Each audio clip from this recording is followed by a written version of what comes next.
Pour le Dôme de Paris, on a eu, comme vous pouvez vous en douter, une sérieuse préparation.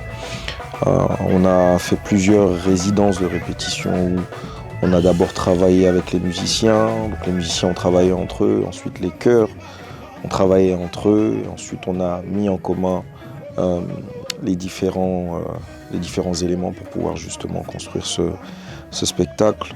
Donc on a eu plusieurs répétitions où on a vraiment poussé le travail pour que les choses aillent dans le sens de se faire correctement. J'entretiens une relation plus qu'étroite avec mes musiciens, mes chantes, mes choristes, bref la team JCG. On n'est pas un groupe de musique, on est vraiment une famille.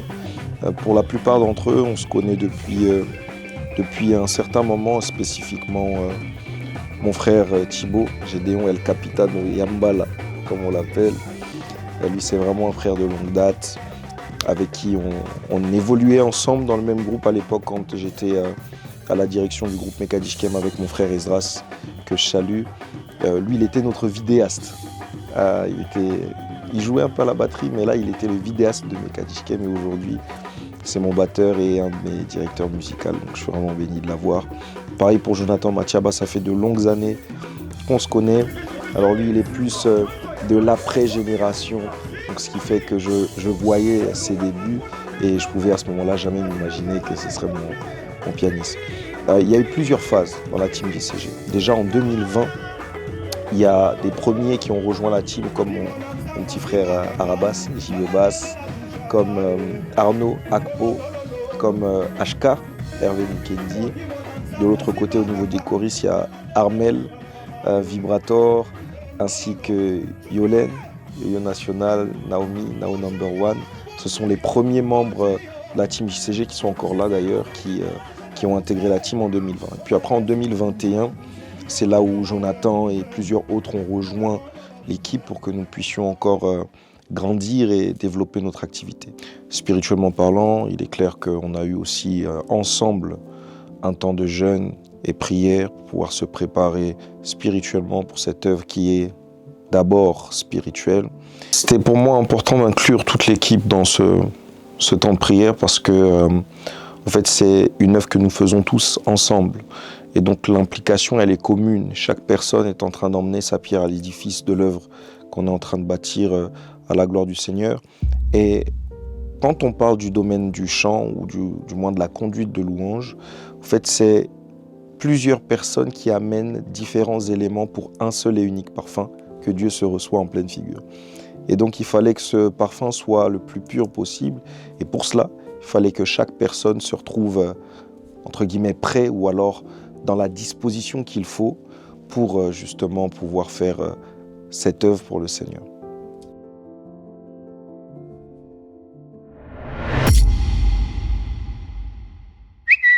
Des shit et tout. Ouais, mais... si tu recouvres que la moitié, ça sert à rien, quoi. Bah voilà. Ouais, okay. C'est la plateforme centrale principale. Juste la batterie d'abord, parce que là-bas c'est important la moquette. Ok.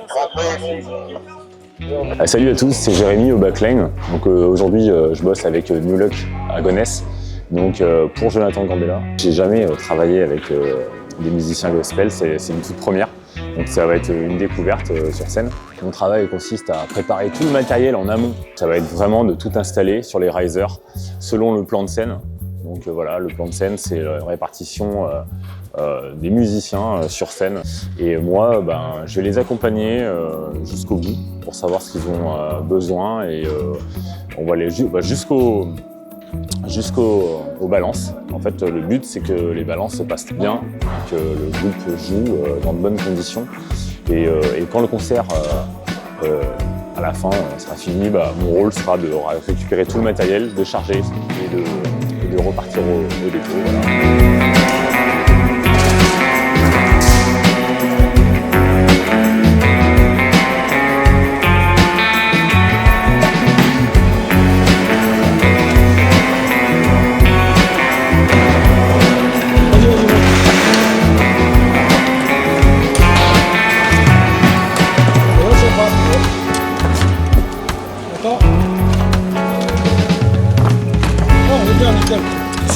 Voilà. Quand j'arrive au Dôme, déjà voir la salle, ce pourquoi on s'est préparé depuis tout ce temps, ce pourquoi on a prié depuis tout ce temps, j'étais vraiment super content. Et quand je suis arrivé, j'ai vu toute l'équipe de production de Lion Records qui m'a accueilli avec de jolies fleurs. Et puis j'ai vu toute notre team média qui était présente et aussi un frère qui était là depuis 8 heures pour pouvoir juste avoir l'opportunité de nous croiser avant le concert. C'était juste pour moi source de joie. Et quand j'arrive dans la salle, je vois tout ce qui se met en place, mon équipe déjà là, déjà en place. J'étais juste joyeux, content et dans l'hâte de pouvoir vivre. C'est la hâte plutôt de pouvoir vivre ces moments. Tu vas bien? Je vais essayer d'être en footing et tout. Ça va à la fin? Ça va comme tu veux là? On est un peu à la bourre, mais 14h ça va le faire. Ok. Bah, écoute, Je pense que 14h vraiment. si tu me dis ça, moi je m'inquiète pas. Allez.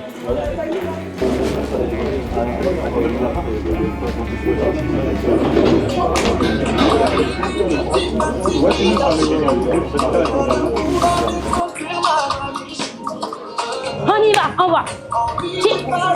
Hey.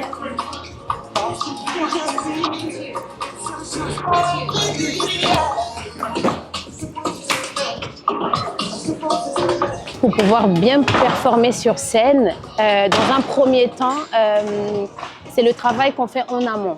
Donc c'est pas ce qu'on fait ici, c'est pas ce qu'on va faire aujourd'hui comme répétition, comme filage, mais c'est des trucs, c'est une discipline qu'on se fixe avant au niveau des répétitions, donc être à l'heure au niveau de ce qu'on mange, ne pas manger n'importe quoi parce que la danse c'est du sport. Et là je pense qu'on est prêt à monter sur scène et à tout casser.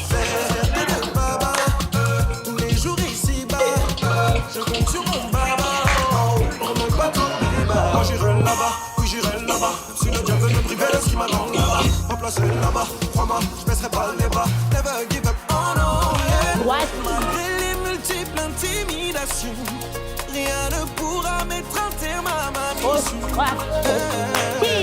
En lui et par lui je suis établi, parce qu'il vit, je vis, et ce jusqu'à l'infini. Je suis positionné, je suis positionné, toujours positionné, lui ne peut pas m'arrêter. Je suis positionné, je suis positionné, toujours positionné, lui ne peut pas m'arrêter. Je suis positionné, je suis positionné, toujours positionné, lui ne peut pas m'arrêter. Je suis positionné, je suis positionné, toujours positionné, lui ne peut pas m'arrêter. Qui? Là aussi à la fin il y a une pêche. Ok.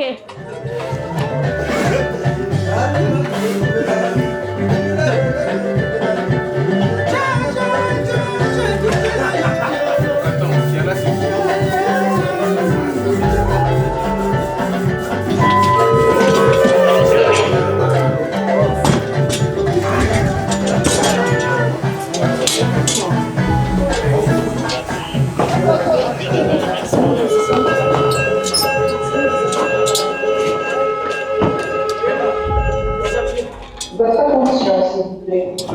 En raison d'un incident, veuillez évacuer les locaux par les issues des portes. C'est un test ou c'est réel?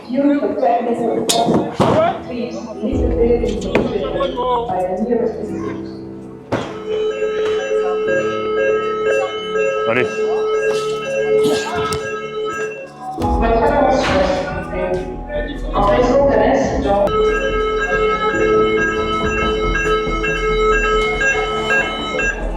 Votre attention, s'il vous plaît. En raison d'un incident, veuillez évacuer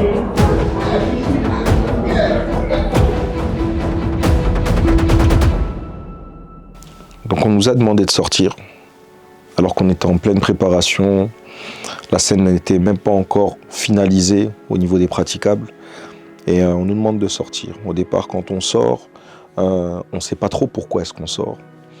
Et au départ, on ne savait pas combien de temps ça allait durer. On a fait un peu avec l'équipe. On se compare avec Gédéon. Pourquoi il prend du temps comme ça? On se compare avec Gédéon. Là, on pense à retirer les balances de tous ceux qu'on avait prévus. Nous, on en est. On n'a pas le choix. Parce que moi, qu'on fasse les balances, tu vois. Ah oui. Tant pis, hein. Là, moi, ça m'inquiète de fou. Là. Tant pis.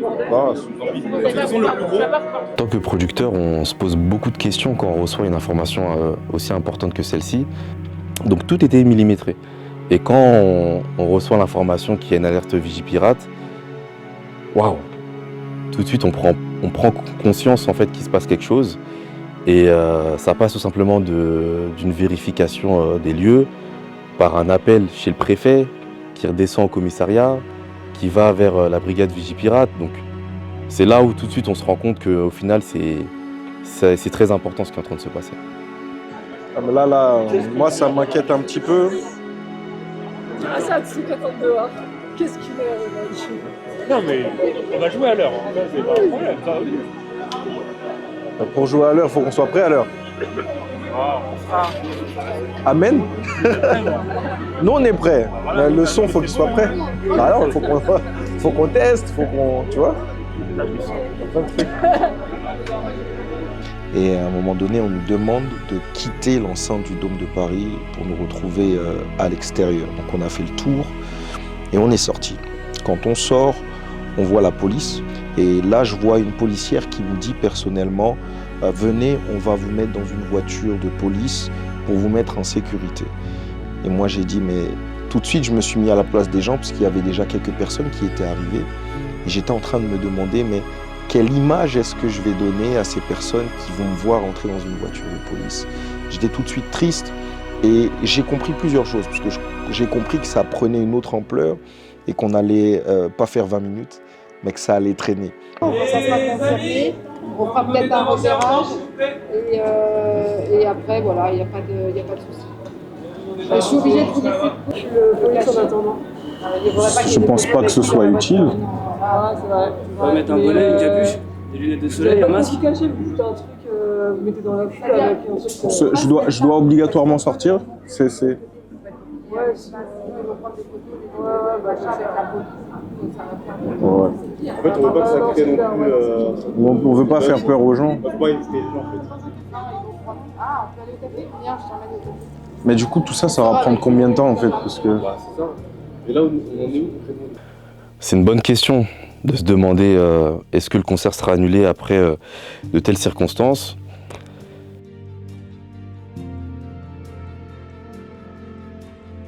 C'est venu, je vais pas être hypocrite, c'est venu, mais en tant que producteur, on est aussi décisionnaire de ce qui se passe. C'est-à-dire qu'on ne peut pas annuler non plus un concert comme ça.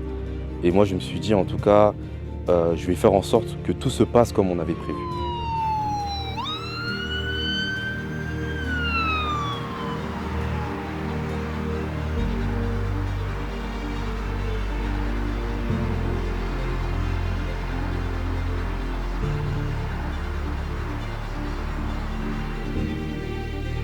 Pendant plus de 3 heures, je dirais même près de 4, on est resté dehors à attendre que les opérations soient terminées.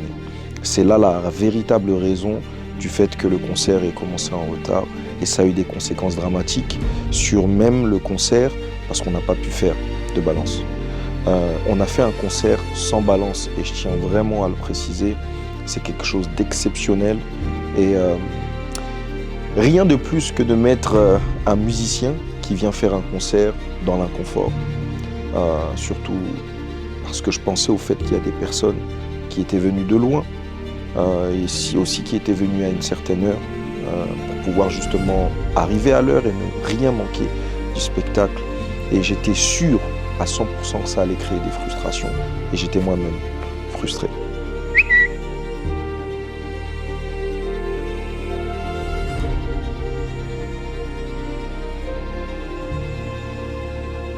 « 17h02 ou 3, je crois, on reçoit l'appel du producteur qui nous dit « c'est bon, on peut rentrer ». Donc à ce moment-là, on se lève, on y va, un peu en mode on va tout casser, parce que c'est clair. Il est 17h, on va dire 17h, l'ouverture des portes est à 18h30, donc on a 1h30 pour terminer de finir la scène. et également pour faire des balances, ce qui est pratiquement impossible. Donc on savait qu'on allait être en retard, mais il fallait que dans ce temps qui nous est imparti, qu'on fasse le maximum de choses pour limiter la casse.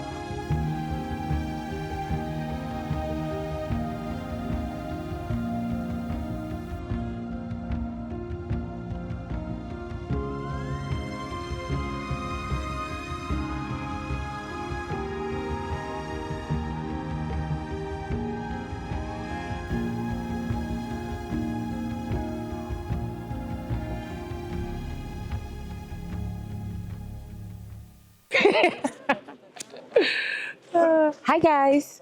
Hi Gorge. Attends. Ça, je pense qu'il aimerait bien le prendre. I'm waiting on Gloria's album too because I'm waiting on my album too, babes.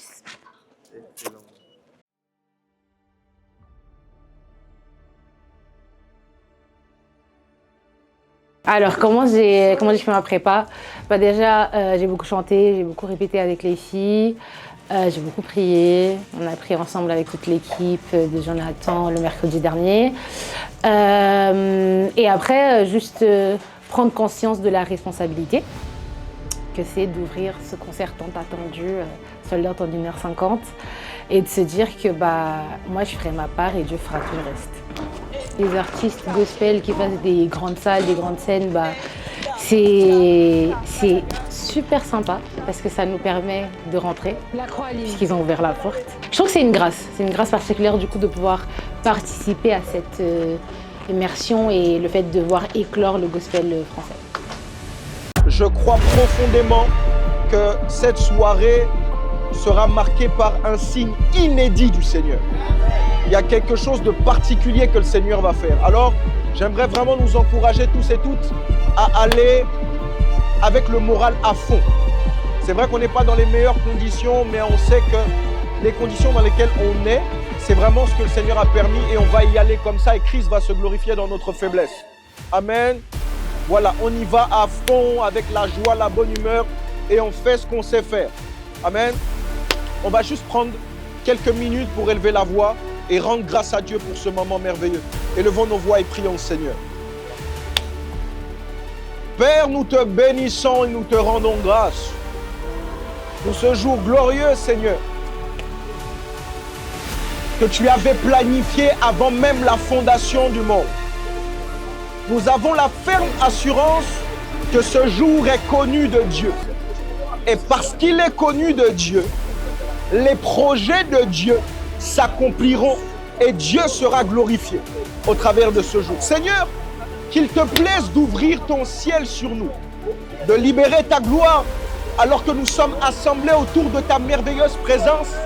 Laisse que ton feu descende, que tous ceux et celles qui étaient venus abattus ressortent relevés, que tous ceux et celles qui étaient affaiblis ressortent boostés.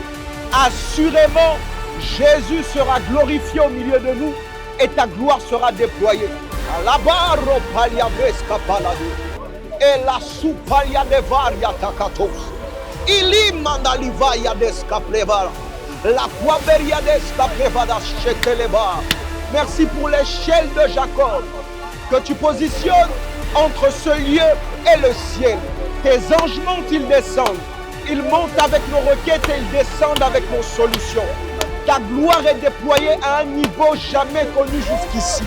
Au nom puissant de Jésus, que les miracles soient possibles, que les guérisons soient possibles, que les conversions soient possibles.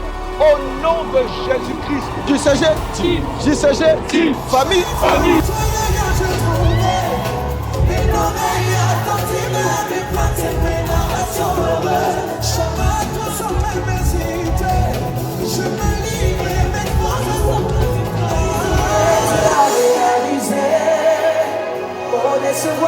Tu m'as environné, par ta bonté, papa, tu m'as gardé, de ton amour désormais, je ne saurais pas me priver.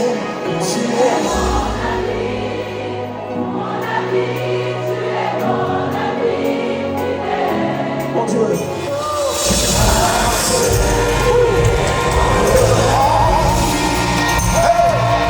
Tu es grand.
c'est vraiment surprenant parce que souvent, quand on est sur scène, il y a des gestes qu'on fait, il y a des mouvements qu'on fait. Nous-mêmes, on ne se rend pas compte qu'on saute, qu'on va de gauche à droite.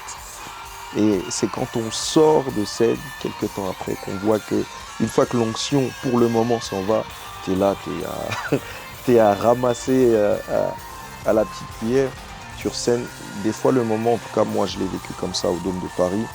C'était juste incroyable de voir toutes ces personnes venues autour de la merveilleuse présence de Dieu, reprendre des chants que le Saint-Esprit m'avait inspirés, peut-être dans ma chambre, tout seul, qui sont au jour d'aujourd'hui devenus des chants qui sont repris dans les églises et tout. Et entendre une foule entière les chanter, c'est, voilà, ça n'a pas de mots.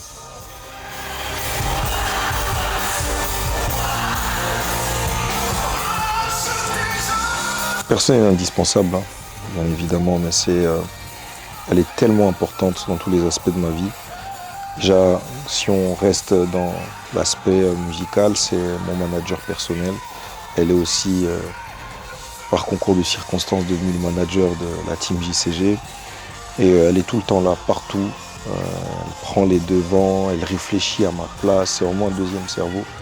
Et surtout, elle est là pour me donner de garder les pieds sur terre, la tête sur les épaules, m'apaiser quand c'est un peu compliqué.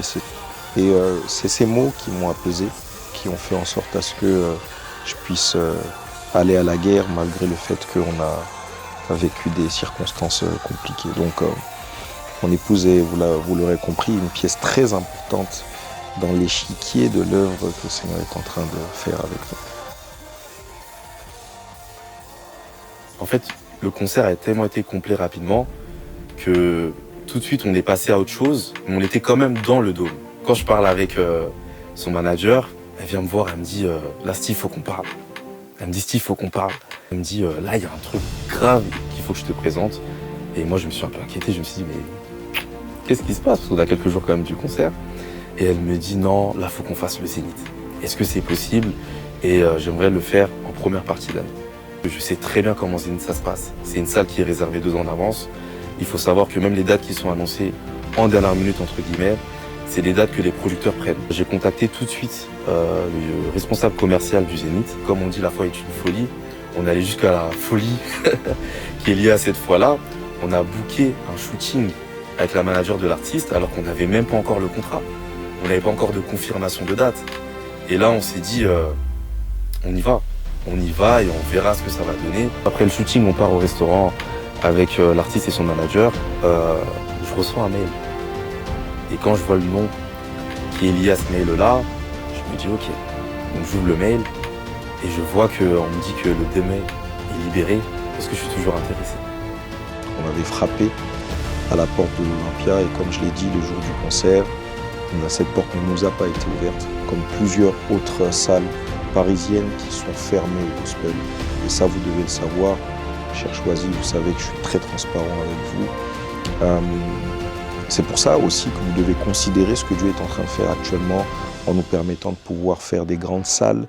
Ces salles-là qui étaient autrefois réservées aux séculiers, avec l'aide de producteurs de cette nouvelle génération qui sont aussi chrétiens et qui ont une cause pour le gospel et pour l'évangile. Et donc au Dôme de Paris, le refus de l'Olympia nous a permis d'arriver au Dôme de Paris. Et au Dôme de Paris, nous avons annoncé un Zénith. Donc le 2 mai 2025, nous irons ensemble au Zénith de Paris.